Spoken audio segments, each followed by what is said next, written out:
digital dealer exclusive mystery quilt with Kimberbell and Material Girls. If you recall, last month we had the clue that this was kind of leaning towards where we were going for this month. So I see grass and I see greens. For this month, we are going to be working on our sashings. We have 12 blocks that we make that we will then put together and go ahead and quilt with this cute little quilted grass and floral scene. We are going to be starting with the 5x7 embroidery field. This is what we're going to use to piece the units or make our blocks that we will then sew together on the sewing machine and then come back to embroider them or quilt them later. We're going to be using our mesh cutaway in the hoop, so poly mesh. You can use a neutral thread color for this entire block. There is no need to change thread colors for this first set. I will be using a green. I went ahead and loaded the machine with the green that I plan to use for quilting of this block, so I won't have to rethread later. And we're going to open up the design for this month. So here is our design. Does not look like much. It's just some squares and some straight lines. We're going to be using this to basically piece some squares for us versus us cutting individual squares and sewing them together. We're going to let the machine do that for us. And as a reminder, this design will be quilted after it's completely assembled. You can see here over on the right-hand side, we have 6 actual hoopings. 3 of the hoopings will be used to make block A, and 3 of the hoopings will be used to make block B. The only difference between block A and block B is going to be the fabrics that we use. Same file, same steps. We are going to go ahead and press and starch all of our fabric rectangles that we have. We have 9 3.5 by 6.5 rectangles of fabric 1, which is the darker green, and we have 9 3.5 by 6.5 of the light green. Go ahead and press and starch those. Do not put any fusible backing on them. We will do that after the sashing strip has been pieced. You can go ahead and separate your fabrics into what I created was block A stack and block B stack. You'll notice that in block A, you're going to need 6 dark rectangle fabrics and 3 light rectangle fabrics. And in block B, you're going to need 6 light rectangles and 3 dark rectangles.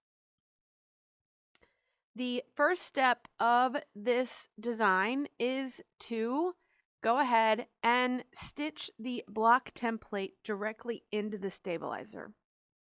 We're going to be using that same technique kind of that we used to make those pinwheels a few months back, where we're going to piece this in the hoop. We're going to be starting with stitching the template section, and then we will start with block A. And if you recall, block A starts with a dark rectangle at the top, followed by a light, and then ending with a dark. We will place that in the hoop, right side up, completely covering the top set of squares in the hoop. We will then stitch it in place, and then we will trim it, place the next fabric right sides together, and then continue to repeat this all the way through. So let's head on over to the machine and take a look. So you can see that I have already stitched our placement template.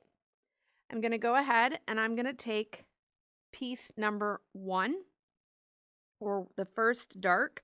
I'm going to lay it so that it completely covers the top square and that it is kind of centered over that unit. And I'm going to come down so that I'm at least a ½ inch or so beyond that line, making sure that this next color stop is actually stitched into this fabric. Now, once that line is stitched, I'm going to take my scissors and I'm going to trim that close to that line.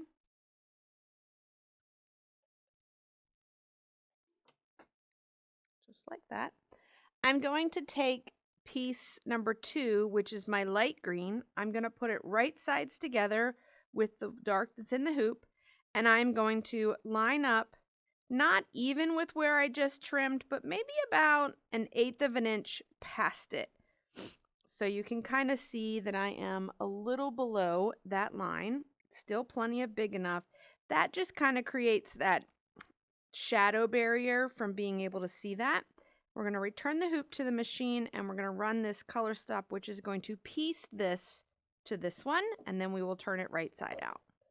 I'm going to take that piece, I'm going to pull it right side down. If you would like, you can take it off the machine and take it over to the iron and iron it in place. I'm just going to pull it down and kind of finger press it back here. And then our next color stop is going to stitch this down, telling us where to trim this piece of fabric. I'm going to take my third piece of fabric, right sides together, come down about 1/8 of an inch, and then stitch that down. We're going to pull this forward, finger press, and then the last color stop is going to stitch us a line straight up the middle. This hooping is actually going to get turned into 2 segments, and this is going to be our dividing line. As it stitches this, you may just want to kind of hold on to this piece so that it remains taut and tight. When that is complete, we are going to take this off the machine. We will take it out of the hoop, and we're going to repeat this process until we have 3 units that look like this, and we have 3 units that have light at the top, light at the bottom, and dark in the middle. And then we're going to head to the cutting table and trim these blocks. Now that our blocks are ready to be trimmed, we are going to measure 3 inches from that center stitched line to the right, and then you can draw a line if you like, or you can go ahead and cut it. Just make sure that you are 3 inches from the line, and then you're going to repeat the other direction. So we're basically trimming this unit to be 6 inches wide. Once we have that unit trimmed to 6 inches wide, we will turn the unit over to the back. We're going to trim a ½ inch from the block template from top and bottom, and then we will split the unit into 2, giving us 2 3x7 strip pieced units from that hooping. Here is my block. Here is my pieced line. I'm going to measure 3 inches over from that pieced line. I'm lining up the stitched line with 3 inches. And I'm just going to trim. Before I trim, I want to make sure that 3 inches this direction also falls on fabric. Okay? I don't want it to be not have fabric. Okay? So I'm just going to measure that. I'm also going to check that a line on my ruler kind of lines up straight with that pieced section in the middle. I'm going to trim. You can mark it and then come back and trim it later. I'm just going to jump right in and trim. I'm going to rotate this. I'm now going to measure 6 inches from the end, which should put the 3-inch line down that middle stitched line that we already have. I should also be straight this direction, and I'm going to trim. So now I have a unit that's 6 inches wide. I'm going to go ahead and flip this over. It is going to be a little challenging to see, but here is the block template, okay, that I have right there. I'm going to measure a 1/2 inch from that block template, and I am going to trim that. So basically I'm a 1/2 inch from that stitching line. I'm going to turn this, and I'm also going to measure a 1/2 inch. And before I do that one, I'm going to make sure that if I measured from the 1/2 inch, this should be 7 inches over here on this end. So we should be 7 inches wide. I'm going to trim that. And then I'm going to turn it back over, and I'm going to cut right down that line. But instead of cutting right on the line, I'm actually going to also measure 3 inches over and cut. That way I can make sure I have an exact duplicate. They're both 3 inches. Okay, so I have this unit here. We're going to repeat this. You will have 6 of them that look like this, and you're going to have 6 of them that look like this. Okay. What we are going to be doing is we need to create 3 sets of sashing. Okay. They are going to be, each one is going to be comprised of 2 dark units and 2 light units. Okay. So dark is what I'm referring to as dark on the outside, and light units have the light on the outside. We are going to head over to the sewing machine. So you have a separate machine from your embroidery machine, however you want. We're going to head over to the sewing machine, and we're going to piece these together, and we're going to alternate light or dark, light, dark, light, until we have one long strip set that contains 4 of these units. We're going to sew these units together with a 1/2 inch seam. They should measure approximately, or should measure at least 25 inches. Okay, 3 inches wide, 25 inches long. We're going to use a 1/2 inch seam, and we're going to then press those seams open after they are sewn, and then we will be ready to prepare for embroidery or quilting of this section. Okay, here is my pieced strip set. Okay, I have 4 units alternating dark and light. I sewed it with that 1/2 inch seam. I double checked my measurement to make sure that I was 25 inches. I am going to press these seams open. Now, once your seams are pressed open, we are going to cut a piece of fusible backing. Approximately, I cut mine at 2 3/4. That just gives me an 1/8 of an inch on each side that will get trimmed later. I just keeps it from sticking to my ironing board. I'm going to apply this kind of centered over the top of that, and I'm going to fuse it in place. There is our sashing strip. You're going to repeat this process till you have 3 of them for our project, and then we are going to shift over to quilting our sashings. Now, for the quilting portion of this design, we are going to be using the Spring 3 border design in the 2-inch width. Okay, we're going to follow the instructions that are provided with the quilting, which I'm going to go over here in just a moment. And we are going to make sure that we begin the quilting with a dark square at the top of our hoop. Okay, and that will make sense in a moment, mostly so that this pattern, because it is directional, and when we go to put it in our quilt, it'll just look correct. We don't want any upside down flowers that we have hanging out there. So let's take a look at the design. So here we are. Let me go ahead and open up. I'm going to open up background quilting border Spring 3. embroidery files and pick your format. You're going to notice that the designs are in there. You've got a lot of designs. You've got some 1-inch designs. You have some 2-inch designs, some 3-inch designs, 4 and 6, I think. 4, 5, and 6. We're going to be using the 2-inch ones. Now, the length of the 2-inch ones that you choose is going to depend upon the capability of your hoop. Okay? And we only have 25 inches to quilt.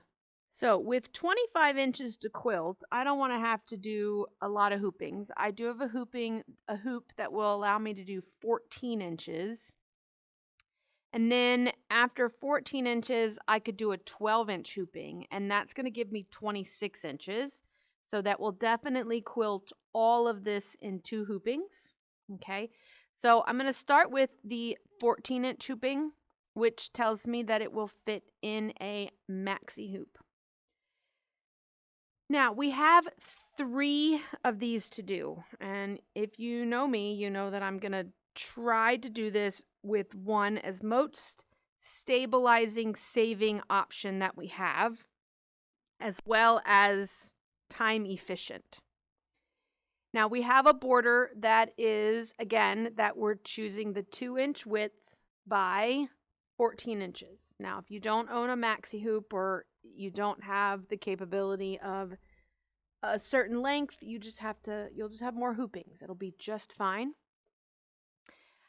I am going to take this guy and we're going to move him over until he is all the way at the edge of this hoop. Just back inside so that it doesn't kick the sensor that's there. And then I'm going to come in and I'm going to duplicate it.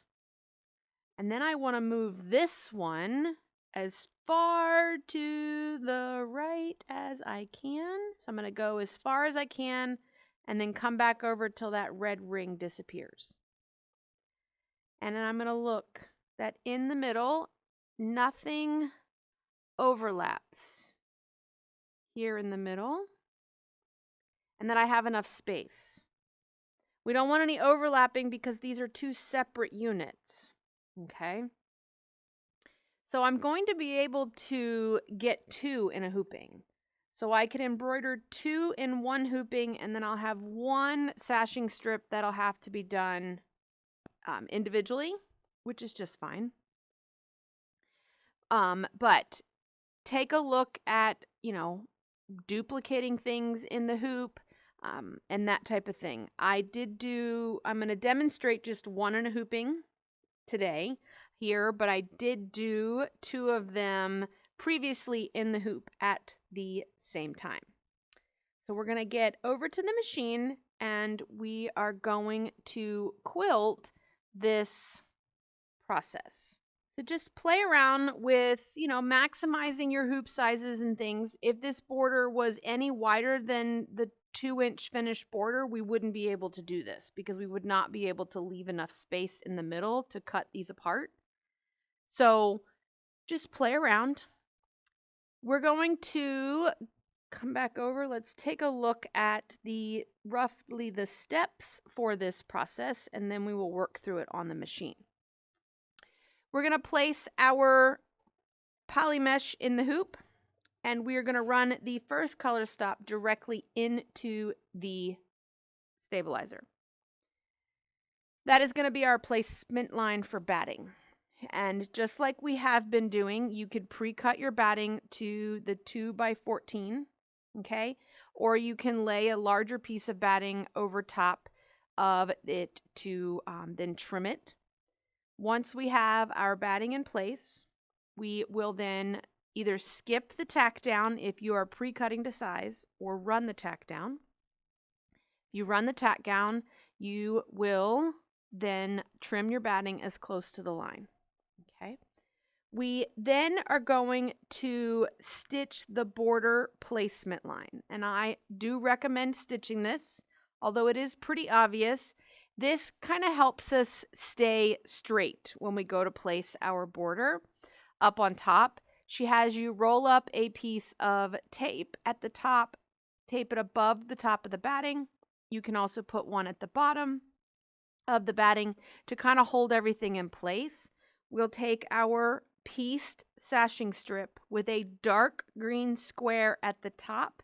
We are going to place it a 1/2 inch above the top edge of the batting and align the sides exactly with the placement line, and the extra will hang off the bottom of the hoop.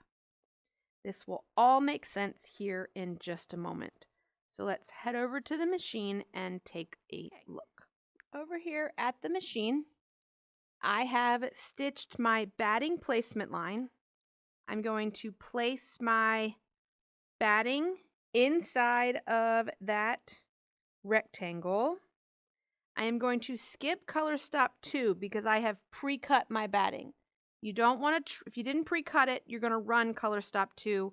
That will tack your batting down and then you can trim. I'm going to skip to color stop 3 and I'm going to run color stop 3. Now just to note, you could run color stops 1 and 3 before you put your batting in place.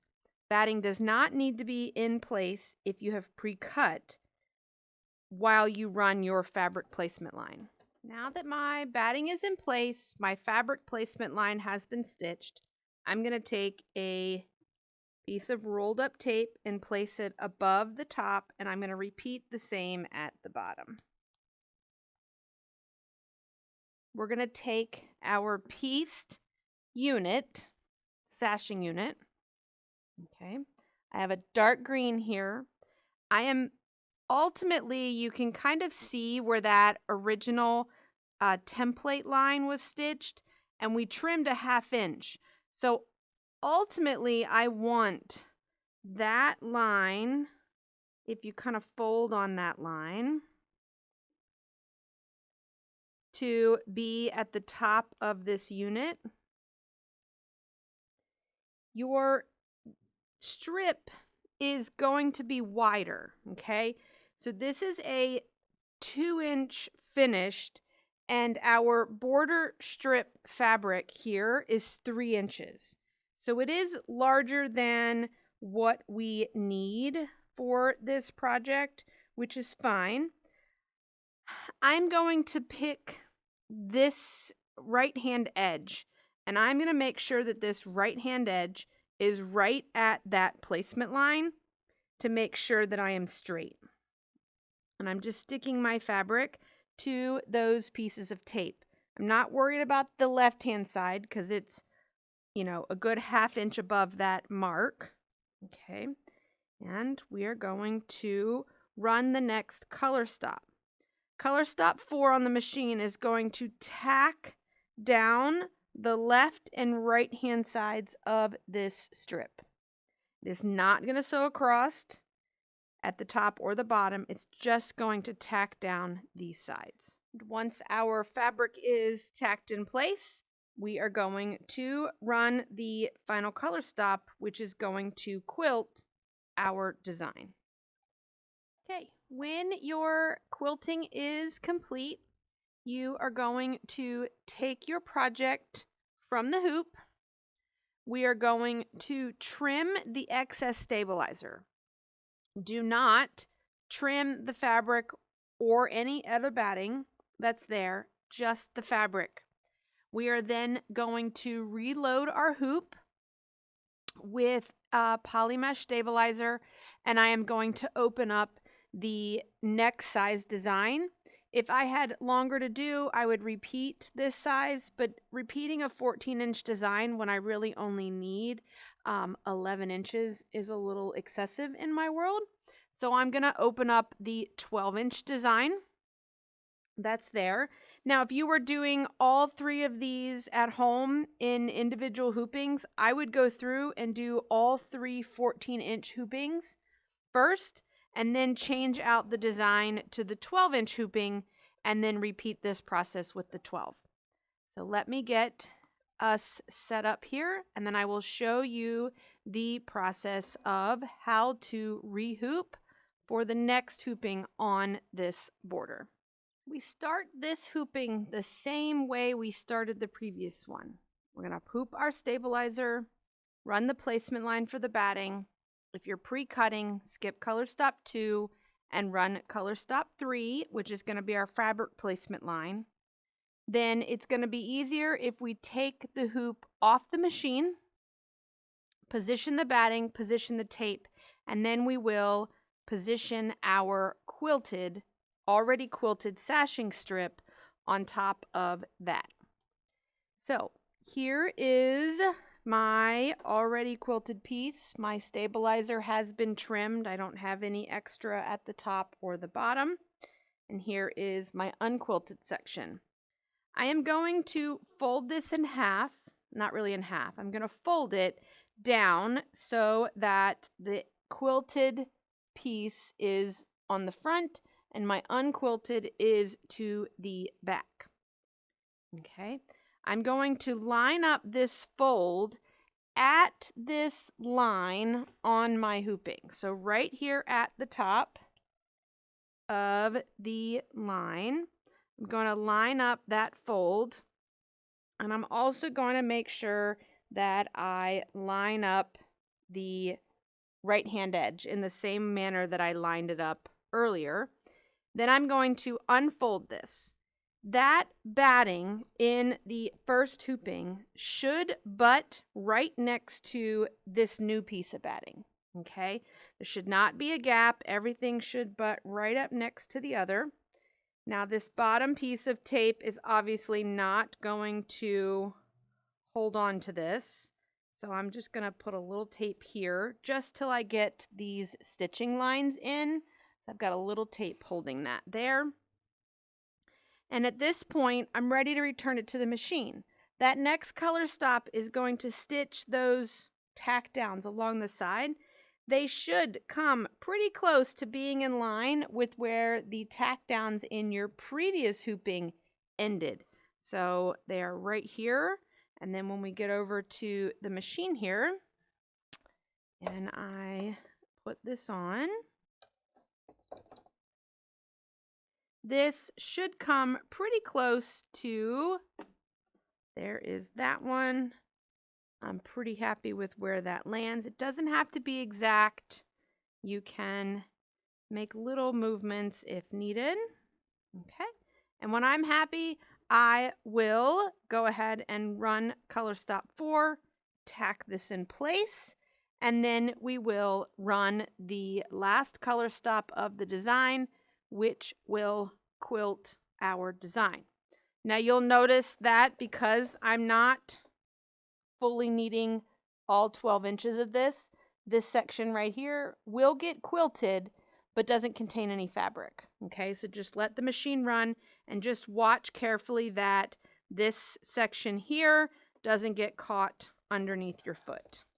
And once your quilting is complete, we're going to repeat the process, take this out of the hoop, and trim up the excess stabilizer. And just like that, your July units are complete.